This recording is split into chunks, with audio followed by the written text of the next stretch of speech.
I've known Vince a long time. I'm sitting here looking at his bio, but I've known him a very long time, since he ran for Congress in the 2nd District a few years ago. But he's born and reared in Mississippi, been married 35 years, got 4 children and 3 grandchildren. He is a graduate of Mississippi Superior University. He went up to the, Mississippi State, for those of you who don't quite agree. He went up to Delta State and was a fighting okra, and he even attended the little school down in Hattiesburg there, Southern. He's got a Bachelor of Science and Arts degree in accounting with an emphasis in paralegal studies. He's a founding member of the Mississippi Constitution Party in 1991. Yes, a very valid third party here in Mississippi, Conservative Christian Party. As I mentioned, he was a candidate for Congress in 94 and 98 on the Constitution Party ticket, candidate for the Senate in 1999 and 06 on the Constitution Party ticket. His accounting and financial management for construction and development companies as we speak, and currently is president of the Central Mississippi Tea Party. Ladies and gentlemen, without further ado, Mr. Vince Thornton.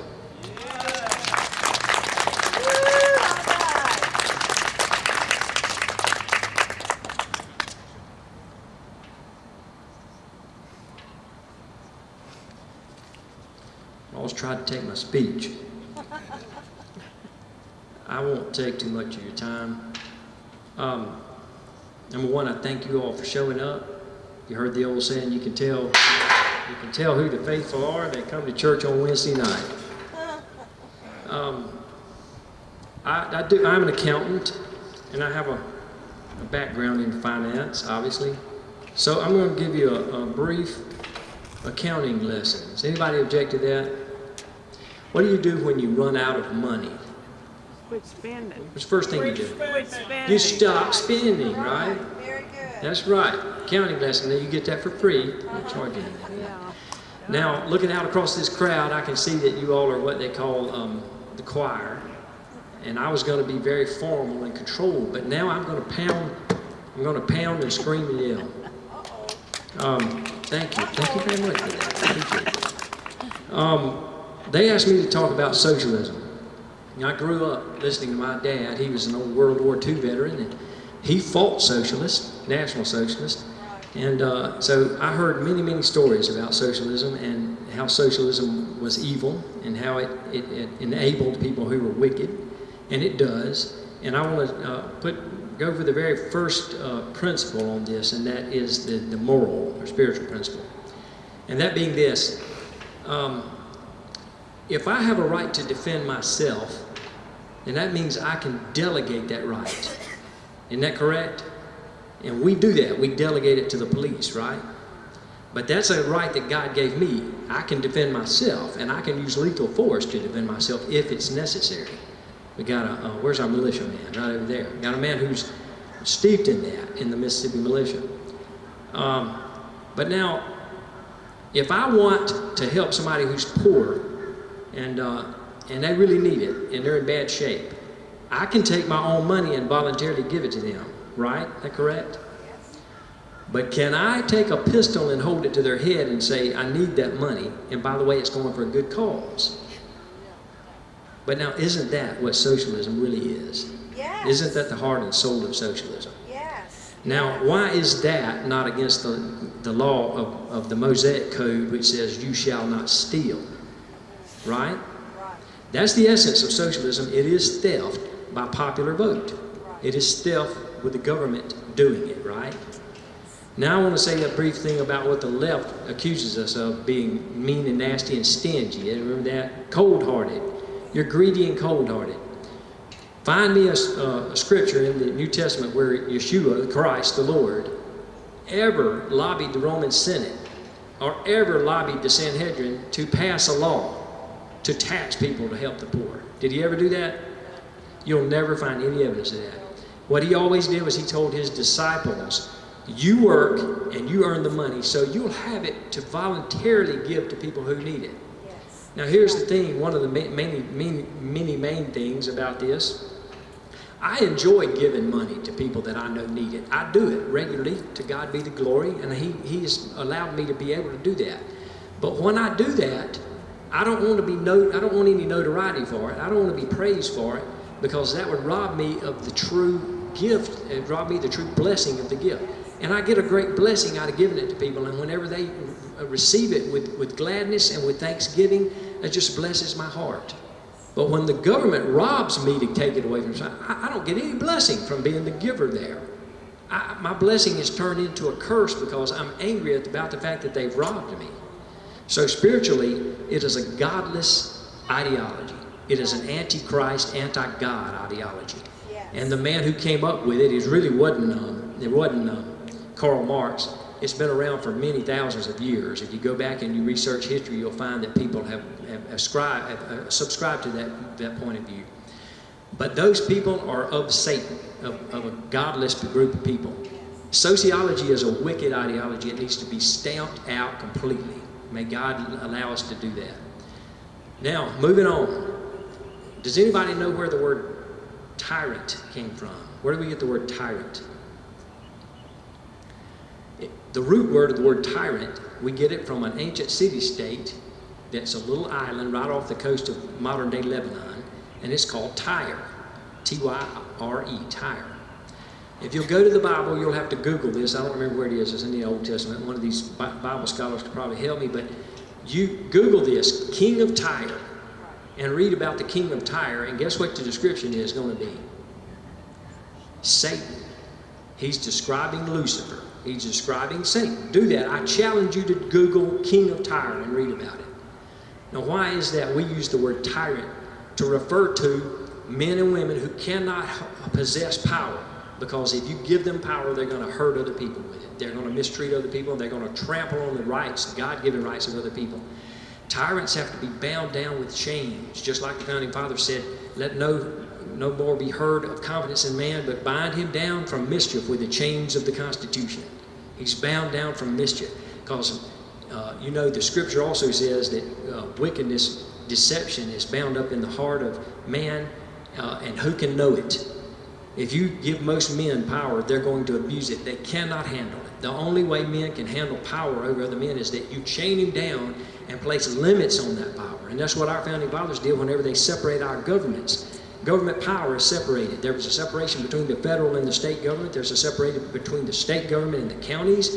Between the counties and the cities, they all are intended to share power so nobody can amass all of it to himself. That's the way Adolf Hitler became emperor, if you will, of Germany. They cannot handle power. Now, laying those down as the stones, the foundation stones, I want to go on to this, and I will try to be brief. 10 years ago, I was also here 10 years ago, but I wasn't in the Tea Party. Believe it or not, I was standing up here walking around filming it. And the reason is because I thought, okay, I like what I'm hearing, but I think it's going to be a flash in the pan. I wonder if these people really have any staying power. And so I actually have a video. If anybody wants that, you contact me. I'll give you a copy of that video. And it turns out that some of you did have staying power. God bless you, and may God continue to bless you. And like Roy said, I thank God for all of you. But we need more of us. We need so much more of us, because this battle has got a long way to go. Okay, here we go. 10 years ago, the Mississippi Tea Party was formed when several thousand Mississippians came together to stop, or at least try to reduce, the tax and spend rampage of state and federal legislators. The word T was chosen as an acronym for the phrase taxed enough already. You may remember that. But the Tea Party did not focus only on taxation. We were also concerned with overspending, misspending, mismanagement of taxpayers' money, and enormous debt, which has now exceeded $22 trillion. In 2017, the U.S. government collected $3.4 trillion, $3.4 trillion, but Congress spent over $4 trillion, which means they spent far more than they collected. So what did they do to make up the difference? They borrowed it, like they normally do. To make the shortfall, they borrowed an additional $665 billion, and that's just for 1 year, 2017. 2017. The last time Congress did not run a deficit, was in 2001. So I decided to go back a little further. I went back to 1949, 70 years. In the last 70 years, guess how many times Congress has had a deficit? 60 years. 60 out of the last 70 years. Now, I would say there's a problem in the United States government. Yes. And there appears to be a problem that we are incapable of solving. And none of us are going to live long enough to solve this problem. We better call upon the one who can solve it for us, because we're all going to die before it's solved. All we can do is do our best and fight against it the best we can. That's longer than most Americans have been alive. As a result of those efforts, we now have $22 trillion. Or to be more accurate, we owe $22 trillion because Congress gets all the money they get from us. Or to be even more precise, what am I going to say next? Our children and grandchildren owe $22 trillion, because let's face it, we're not going to live long enough to pay that back. I don't know how we could. So you understand what I'm saying? Our children and our grandchildren now owe $22 trillion. How many Mississippi congressmen have you voted for, and I voted for, that voted for those spending bills back in the 1960s and 70s and 80s and 90s? Y'all remember G.B. Sonny Montgomery? I used to write letter after letter after letter to him, and he would give me back letters that said, "Thank you, always good to hear from you. Now get lost." That was basically what his letter said. I wrote him to Trent Lott when he was a congressman. I wrote him to congressmen going back to, I still have copies of their stuff going back to the 1970s. It's the same garbage. It hadn't changed, you know. I didn't vote for people to go spin me into eternal debt. I've complained, I've sent letters, I've done everything I know short of, you know, something would be illegal. The Bible says a godly man leaves an inheritance to his children's children, but ungodly congressmen have made it impossible for us to leave an inheritance for our children's children, and they force an unbearable debt onto the shoulders of our children's children. And what should we do about officials who commit these atrocities, who lie to us when they run for office and swear an oath to support and defend the Constitution and then vote to uproot the Constitution with legislation which is not authorized in the Constitution? What are we going to do about that? If you swear an oath and violate it, you will be prosecuted for what? Lying to Congress or perjury. When they do it, it's with impunity. Why is that? What's happened to our country? And why can't we find candidates who will honor their oath of office and obey the law? And where are we going to find those candidates? When's the last time you found one of those candidates? I don't know where they are. Part of the answers lie in the fact that Congress has enslaved, and yes, I said enslaved, because you've asked me to speak about socialism. And that's what socialism is. Socialism is slavery by government. We are enslaved to a system of perpetual taxation in order for them to buy votes from us, the taxpayers, and they're buying the vote of the tax user so they can be perpetual politicians in office. 50% of the Americans now pay taxes, file a tax return. Anybody file their tax return today? I know one man did, our pastor who gave the invocation down there. I actually do taxes for other people, so I have helped file a bunch of tax returns. 200 years ago, slaves were forced to work and provide food and clothing and shelter and many other assets to slave owners. Today, we work and we're forced to work at the threat of imprisonment if we don't file a tax return to provide food, clothing, and shelter and many other assets to support this new slave system. Today, the slave owners are those receiving the benefits, and the federal government is the enforcer on the plantation. Am I right? Yes. All right. Thank you. I'm pounding the podium, like I said earlier. And as if that weren't bad enough, we now have elected officials openly calling for the implementation of socialism. Yes. Let's think about that proposition just for a moment. When government takes my earnings to provide police or fire protection or defense against invasion, I'm getting something of value from my taxes, right? We don't complain about that. But when the same government uses our earnings to buy votes from those who don't work or won't work or contribute anything to the system, or they pay people to vote to grow certain food or not to grow certain food, or to manufacture certain products or to not manufacture certain products, I'm pretty sure we already have socialism in America. Am I right? Yes. And I can feel the weight of the slave chains dragging me down, making it more and more difficult to support my own family. Some will say Mississippi receives far more dollars in federal subsidies than we pay in, and that's true. And many poor Mississippians rely on those dollars to buy their meals and pay their bills, and that's true too. But let me ask you this, isn't that also another form of slavery?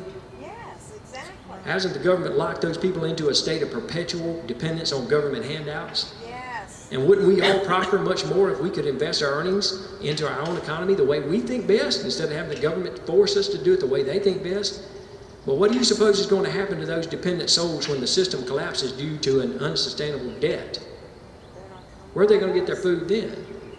They don't know how to work. They don't know how to make a living. What's going to happen? How will they eat? How will they pay their bills then? Doesn't it make more sense to require that they learn a skill and find gainful employment now so they can defend themselves in another depression or another financial collapse? Doesn't it make more sense to stop interfering so business owners can make a profit by providing the goods and services demanded by the consumers instead of propping up failing businesses like the several that happened during the Obama administration and are continuing to happen today? Yes. What will it take to get our elected officials to support a responsible and constitutional fiscal policy like they said they would do when they were asking us for our vote? Do we really have to wait until the system collapses before we try to stop the crash? Instead, they have enslaved millions of Americans to a never-ending wealth redistribution scheme unlike anything in the history of mankind. Now, I'm just about finished, but I got a couple other things here. In 1965, President Lyndon Johnson declared a war on poverty. To win that war, his friends in Congress enacted several welfare schemes and told their constituents that they were going to end poverty forever. Since that time, Congress has implemented and funded 126 separate anti-poverty programs. 72 of those programs provide benefits either directly or indirectly to individual Americans at a cost of $680 billion. And you can add to that another $280 billion that comes out of state and local governments for over $1 trillion a year for those programs. In 1965, the rate of poverty was 14%. Today, it's still over 12%. Clearly, that war is not going very well. That's by far the most costly war the U.S. has ever declared. The only effective path out of poverty is gaining employment, gainful employment, and the government officials should build into the system proper incentives to encourage those in poverty to find and maintain gainful employment.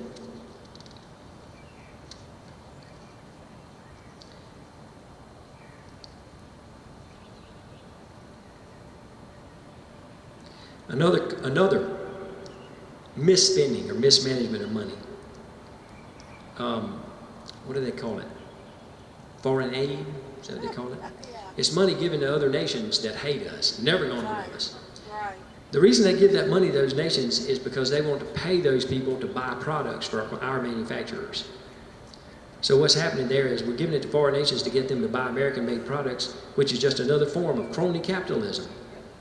Now, y'all know this already, I know, but you know, crony capitalism is not to be preferred over communism. It's just as bad as communism. It's just as bad as slavery and socialism. Or they give it, have y'all been following the thing about the universities? About the people spending the money to lie and cheat and get their kids in the universities?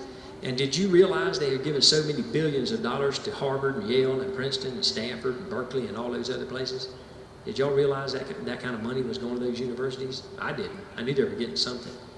And what are they turning out? How many of those students are they turning out that know anything at all about the founding of our country, about the history of our founding? Nothing. You think, how many of them could name the first 5 presidents? No. No. Or name 3 people that signed the Declaration of Independence. Here's what they're turning out. They're turning out self-righteous, self-indulgent, social justice warriors who know nothing about the history of the Republic, but who are working tirelessly to rid university campuses of what? Free speech, right. While screaming about the evils of fascism, that's what they do. They are employing all the tactics of fascism, and they're racing towards the goals of fascism. Now let's see, in economic socialism increases freedom of speech and freedom of religion and freedom of conscience, and all other freedoms decrease. Some people might call that a clue. Just a quick glance at the other nations which have adopted socialism many years ago, like say Venezuela and Cuba, should be enough to convince any rational person that socialism does not work unless your goal is to subjugate and enslave the masses. If that is your goal, then socialism is the perfect weapon for that war. When I was a child, my father kept a frame on his wall containing a famous quote by Thomas Jefferson, which read, "I have sworn upon the altar of God eternal hostility against every form of tyranny over the mind of man." I remember that. I didn't realize it until many years later. I went to Washington and realized it was etched on the dome of the Jefferson Memorial. I think it is time for us who love freedom to start swearing some oaths of eternal hostility to every form of tyranny over the fruit of our labor, and eternal hostility and resistance to those who want to destroy our republic. May God save our republic. Thank you. Yes.